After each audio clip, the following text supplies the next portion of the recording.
ಈಗ ನೋಡಿ ಎಲ್ಲ ಇಟ್ಟಾಯ್ತು. ಇದಕ್ಕೊಂದು 20 ನಿಮಿಷ ಬೆಂಕಿ ತಗಬೇಕು. 20 ನಿಮಿಷ ಆನಂತರ ನೋಡುವ, ಈಗ ಮುಚ್ಚಿದೆ. ಈಗ ನೋಡಿ ಬೆಂದಾಯ್ತು.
ಹಲಸಿನ ಎಲೆ ಇದರಿಂದ ಒಂದು ಚಿಲ್ಮೆಡ್ಡೆ ಅಂತ ಹೇಳೋದು ಒಂದು ಪುಂಡಿ ಥರದೊಂದು ವಸ್ತು ಮಾಡಲಿಕ್ಕೆ ಆಗ್ತದೆ. ಅದಕ್ಕೆ ಹೇಗೆ ಮಾಡೋದು ಅಂತ ಹೇಳ್ತೇನೆ. ಫಸ್ಟಿಗೆ ಎಲೆ ಹೀಗೆ ರೆಡಿ ಮಾಡಿಕೊಳ್ಳುವ. ಹೀಗೆ ಎಲೆ ಉಂಟಲ್ಲ, ಇದನ್ನು ನೋಡಿ ಹೀಗೆ ಮಡಚಿ ಹೀಗೆ ಮಾಡಬೇಕು. ಇಲ್ಲಿ ಒಂದು ಮತ್ತು ಇದರಿಂದ ಉಂಟಲ್ಲ, ಸೋರುವುದಿಲ್ಲ ಬಂದೆಲ್ಲ, ಅದು ದಪ್ಪ ಬರ್ತದೆ ಬಂದ. ಯಾವುದು ಅಕ್ಕಿ ಬಂದ, ಕೊಚ್ಚಿಗೆ ಅಕ್ಕಿ ನಾವು ಕಡ್ದಿಟ್ಟಿರ್ತೇವಲ್ಲ,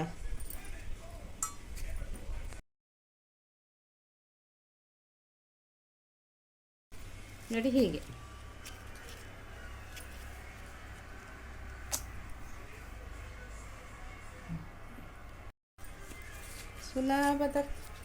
ಸುಲಭವಾಗಿ ಮಾಡ್ಬೋದು ಇದನ್ನು.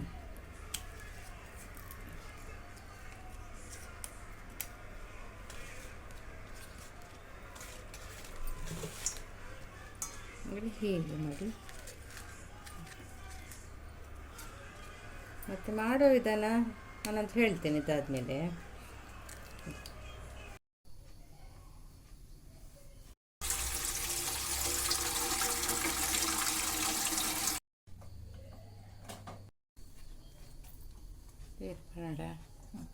ಅರ್ಧ ಕಡೆ ತೆಂಗಿನ ತುರಿಗೆ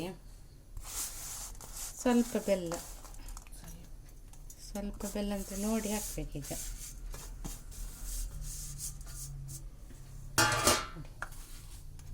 ಬೆಲ್ಲ ಕಲಸುವಾಗ ಕಲರ್ ಬರ್ತದಲ್ಲ, ಅಷ್ಟು ತನಕ ಸ್ವಲ್ಪ ಇದನ್ನು ಹೀಗೆ ಕೈಯಲ್ಲಿ ಮುದ್ದೆ ಮಾಡಬೇಕು.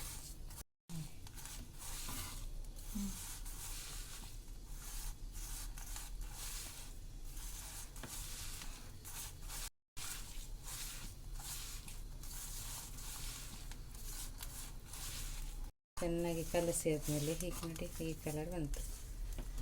ಈಗ ಇದನ್ನು ರೆಡಿ ಮಾಡಿ ಇಡಬೇಕು. ಮತ್ತು ರುಬ್ಬಿದ ಹಿಟ್ಟು ಆಯಿಲ್ ಉಂಟು ನೋಡಿ.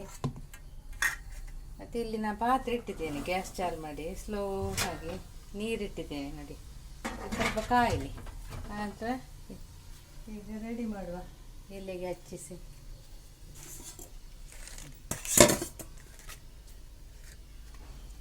ನೋಡಿ ಸ್ವಲ್ಪ ತಗೊಳ್ಬೇಕು ಹಿಟ್ಟು. ಇದರೊಳಗೆ ಹಾಕಿ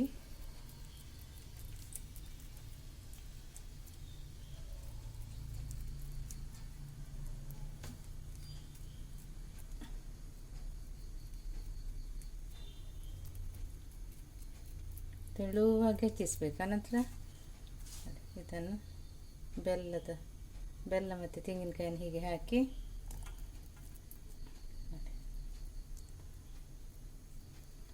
ಹೆಚ್ಚಿಸ್ಬೇಕು. ಕಾರ್ನೆಟ್ ಐಸ್ ಕ್ರೀಮ್ ನೋಡಿದಾಗೆ ಆಗ್ತದೆ ನೋಡಿ. ಹೀಗೆ ಈಗ ಒಂದೊಂದು ಇಡುವ ಹೀಗೆ.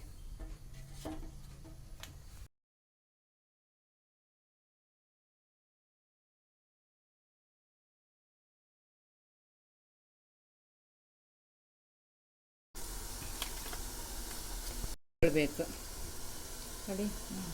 ಆನಂತರ ಇದನ್ನು ಹೇಗೆ ಸಿಡ್ಬೋದು, ಉದ್ದ ಸಿಡ್ಬೋದು, ಅಗಲ ಸಿಡ್ಬೋದು, ಹೇಗೆ ಸಿಡ್ಬೋದು, ಏನಾಗೋದಿಲ್ಲ, ಬೀಳುವುದಿಲ್ಲ.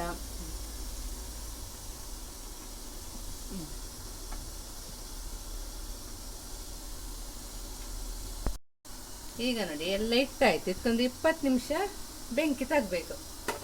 20 ನಿಮಿಷ ಆನಂತರ ನೋಡ ಈಗ ಮುಚ್ಚಿದೆ. ಈಗ ನೋಡಿ ಬೆಂದಾಯ್ತು.